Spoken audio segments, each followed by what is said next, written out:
What is going on, my broskiis? My name is Toadskii, back again, here to bring you guys yet another One Piece Treasure Cruise video. I've already made 2 videos talking about the Sugo Fest, breaking down the structure of it, breaking down all the brand new units arriving in the Sugo.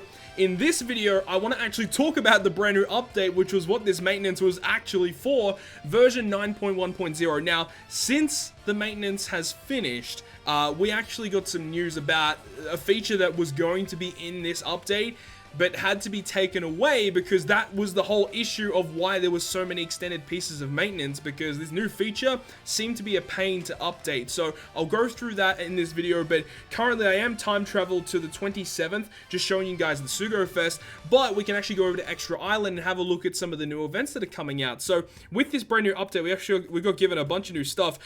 We can actually see here that there's some sort of Sanji and Judge trial quest, and you can see the little notice there, chance to win 1,000 rainbow gems. Check the event site for details. So we are getting some big event with the release of Germa. So I'm sure over the coming days, once this Straw Hat campaign finishes and it moves on to the Germa related stuff, we'll get a campaign about that. I'm really interested to see what it's actually all about, but hopefully it gives us, you know, some good rewards, you know, maybe some more legends for free or something like that, because it looks like it's going to be a lottery based event, which I'm not a big fan of, because the amount of people that actually win stuff from the lottery is so small. I would prefer it if it's just like grind in the game to get rewards, you know. I would prefer that, but it is what it is. We've got a lottery event style sort of thing happening, so we'll have to wait and see about that. Also, I saw this was here, which we haven't had this for a really long time. We've got the Training Coliseum returning. For those of you who don't know, you run it and you actually have a chance to drop potions, which is really cool. They rarely ever bring this out, so the fact that it's here now is great. You can clear it up to 10 times per day. It is not a timed event like its first release, which is actually kind of good and bad at the same time, because typically if you run this timed event and you have a decent team, you can get more than 10 runs, but the fact that it is 10 times per day, hopefully it's for multiple days, because that's really good, just to stock up on your potions. Really, really nice event. But other than that, it doesn't look like much else was added right now. Oh, we've got the counterattack event, so I don't know what this is about. Is this the Super Evolution Skulls? It looks to be, yes, that's the Super Evolution Skulls, right.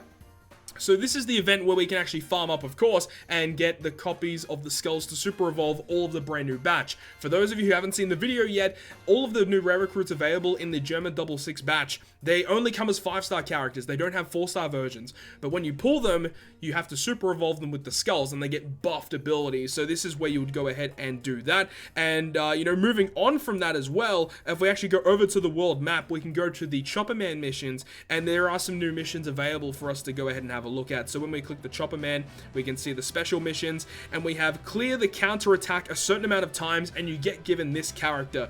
Now, this is a brand new support character. Unfortunately, we can't actually go ahead and have a look at her, but basically what she is that she is a support character that supports directly the Germa characters, and I think it's something along the lines of giving you some tandem orbs or something like that. I don't remember exactly what she does, what Sanji's mum does, but she's a good character to run with the Germa units, of course, so that is available there. And also, when you run a certain amount of events, it doesn't matter what event it looks like, it's just any quests, up to 66 times you can get a bunch of Forbidden Tomes. So we've got 30 plus 10 is 40, 50, 55, 60, 66, yeah, that makes sense, yeah, up to 66 Forbidden Tomes given out for free. When does this end? August 4th, so you've got about a week and a bit to complete all of these quests, probably a week and a half to complete all of these quests, so really, really cool stuff. And also, one thing I want to talk about before we actually get into the actual update stuff with all the new features, I actually did check this out. This is really, really cool. In the unlockable missions, we can see, boom, there's a brand new ship that we can unlock, which is the Germa 66 ship. This is a very good ship. It allows you to, I think it's the highest damage outputting ship in the entire game. In order to actually use it, you have to have one of every color on your team, which is the condition for Judge, of course. And it states something along the lines of, if you get a tandem orb on your character, they get an additional attack boost on top of the additional attack that the ship already gives you. So it works really well with the new Germa units. If you end up running Magellan as a captain, works really well for that. Or even the original Germa batch, you can run those guys with this team. and this ship, and eventually when we get the version 2 Big Mom legend, it works very well with her as well. So that is coming out. Really exciting stuff. Doesn't look like there's much else in the unlockable missions.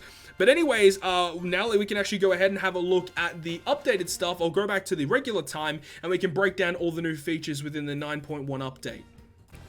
Okay, so now that I've switched back to the normal time zone now on my device, we can see that there is a notice from the admins, right? It says there was a critical error that would significantly affect users found during the version 9.1.0 update maintenance underway from July 23rd, 1900 PST. The following feature was affected by this error, and it does state new feature to stack more items, turtles, penguins, skulls, etc. In order to mitigate this error, certain items will not be allowed to be stacked at this current time. Crystal skulls required for super evolutions are exempt from this restriction and will be stackable. So what they've done here is that they've actually gone ahead and removed the ability to stack evolvers, penguins, and stuff. And it looks like that was the reason why the maintenance took so long. It said that apparently there was going to be some issues with players that it was going to cause some issues. I don't know the exact specifics, as it says. You know, we don't really know what it would have done to certain players, but they're just removing that ability for now, and you can still stack the super evolution skulls, which is quite good. The above restriction will apply until the fix is implemented and its integrity has been confirmed in a follow-up maintenance. We'll inform users at a later date via the notice regarding the details of the error and the follow-up maintenance.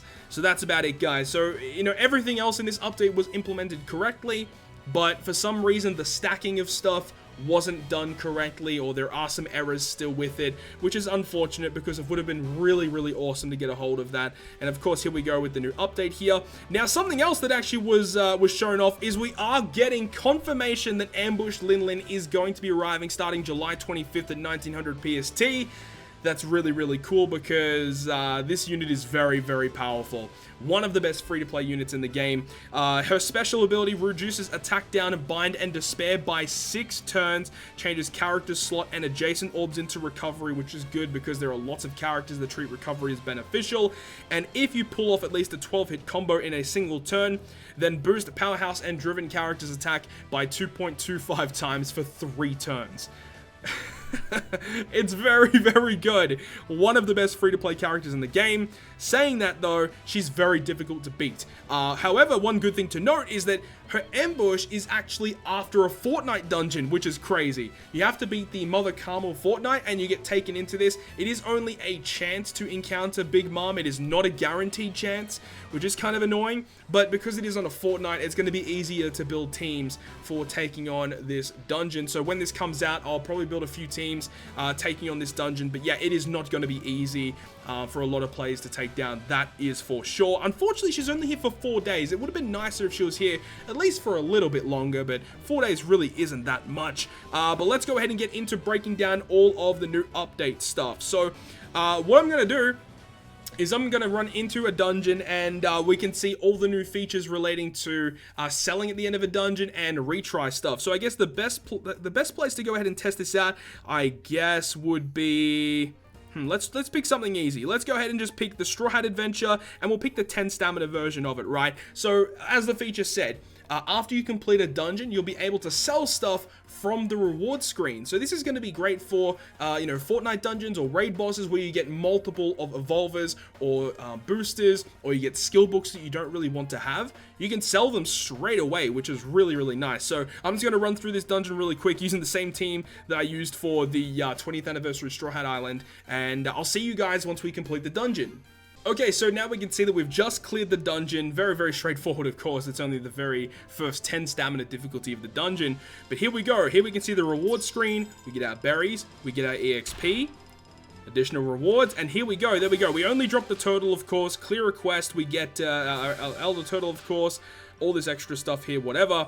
And here is something new. So we can see there are 2 additional buttons. There is the next button, and there's the sell drops button. So we can go ahead and click sell drops. We can click individual ones to sell them straight off the bat, or we can just go ahead and select all, and then we can sell them from there. I'm personally going to sell this turtle. Let's sell the turtle. Yes, we can sell it. We get additional berries there, and then obviously moves on to the next button here. Now, here is a new feature as well that has been added. So it says retry the quest with the same setup. 10 stamina, and you also have 2 times stamina and 2 times reward disabled. So when I first ran this dungeon, I only ran it in single stamina. If I ran this in double stamina, it would say that I would have the stamina 2 times and rewards 2 times enabled. So I can run this again and again and again until I run out of stamina and I refill my stamina, or just until I don't want to play anymore. So this is a fantastic update that's going to help out farming significantly. When you're in that farming session, you can farm so much quicker because there is so much extra time that is put into this, where, you know, after you complete a dungeon, you go back to the menu, then you have to go back in, choose a new friend captain, and then start up the dungeon. With this, you click one button, boom, you're back in the dungeon, which is just so good. I'm a massive fan of this. We're done here. We can move on to the next feature. Okay, so this is something that I actually had no idea was going to be implemented into this game with this brand new update. So we can actually go ahead and start off a new quest, and what I want to do is sort by time. And what this does is it puts the Bandai support captain at the top of the list. Now you can see the friend captain there has the max support ability, or the max limit break ability, my bad, updated here. So we can actually go ahead and see here that it doesn't look like anything has changed, and I don't think anything has changed like graphically here. But what we can do is go ahead and select it, and we're going to run through the dungeon, and just to test, to make sure that this is working. This is a very significant update, because what this means is that the Bandai friend captain has now the maxed limit broken captain ability, which is very significant. Means that in treasure maps, if you want to run very specific treasure map characters as captains, it's going to be so much nicer now, because you don't have to rely on actually having a friend captain up. Yes, you do still miss out on sockets, and yes, you do not have a max skill, but we can actually hover over the friend captain here, and it says boost cruise attack by 2.5 and deals 56,000 damage inside damage to all enemies at the end of each turn, and also does the healing, of course. So yes, the new Bandai support friend captain has the buffed captain ability, but you got to remember, you do not have the max special active on your team. So that is something to note, which is very, very annoying. But if you just need the captain to get by in certain pieces of content, this is a really nice update. It's still not perfect. It is still not perfect, but it's getting very, very close. And then talking about the last couple things with this brand new update is the fact that we have the update to selling and feeding characters. So we can actually go ahead and have a look here. I'm currently on the sell screen. We can go ahead and start selling stuff, and normally we would get to this point and it's like, wow, okay, we have to sell 10 and 10 and 10 and 10 and 10. With this brand new update, we can keep going, and it goes all the way up to 20. We can sell up to 20 different units at any given time. This is going to be a lifesaver, but, you know, then again, we do have the ability to sell stuff at the reward screen now, which really is going to be, again, another really good lifesaver. But, you know, if you just want to, you know, get through stuff really, really quickly and then sell stuff later, you can definitely do that. Or if you want to go ahead and sell like a lot of skill books that you own, you can now sell 20 at a time, which is going to make that process obviously twice as fast, which is very, very good. But I just wanted to show off that. And of course, we can go ahead and check the power up screen now. So I guess, I don't know who to pick. We'll just pick just a random character that I need to level up still. If we go down to the bottom here, let's say this guy right here. Now we can see a brand new thing here. We have Sebastian here, and we can see there are 10 slots to level up a character. So we can go ahead onto this screen here and just start giving him stuff. I don't even know if I have like more than 5 things to actually feed this guy. Well, we can start feeding some stuff to actually level him up. But we can see here that we can start feeding multiple different things, which can definitely speed up the process of leveling up a character. We can power him up right now, just feed him a bunch of just random stuff, and that's just a really nice update. And it's going to help as well, you know, if you pull a new legend character, you can feed them the skill up meat, you can feed them cotton candies, you can feed them socket books all at the same time, and it's going to make that process easier. It makes feeding tablets easier to characters, just all round. This is just a very nice quality of life update. Really big fan of that one. And that just about wraps up everything within the version 9.1.0 update. So if I've missed anything in this video, please let me know down below in the comment section. I think I touched upon just about everything that was in this brand new update. Obviously, the big things to take away here is the fact that we don't have stacking in the game yet. We've only got stacking for new Super Evolution skills that we pick up. Unfortunately, we won't have stacking for evolvers and boosters currently, and they did state that they are working on it, and we'll have another maintenance period down the line to update that for us, which is going to be very good. Really looking forward to that, and hopefully we get Transponder Snails soon. I'd say after that, that, our quality of life updates are pretty much complete for the time being. But there we go. I really hope you guys enjoyed the video, and if you guys did, make sure to leave a like. And if you want to stay up to date with all the content I post, including more One Piece Treasure Cruise content, make sure to hit the subscribe button down below. But other than that, guys, I'll see you guys within the next video.